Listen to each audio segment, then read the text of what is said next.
మా తండ్రి యేసు పశువుల పాకడు, తనను తాను చూడు తగ్గించుకొనెను.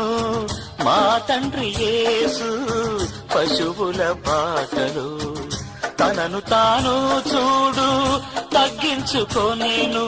కుమారుడు క్రీస్తు ఒలివల తోటలో, కుమారుడు క్రీస్తు ఒలివల తోటలో మోకాళ్ళ కన్నీళ్ళ ప్రార్థించే చూడు.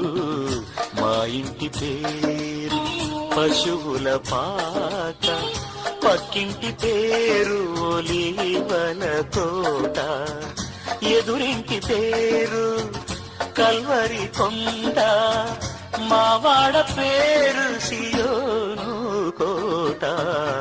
మా ఇంటి పేరు పశువుల పాక, పక్కింటి పేరు ఒలివల తోట.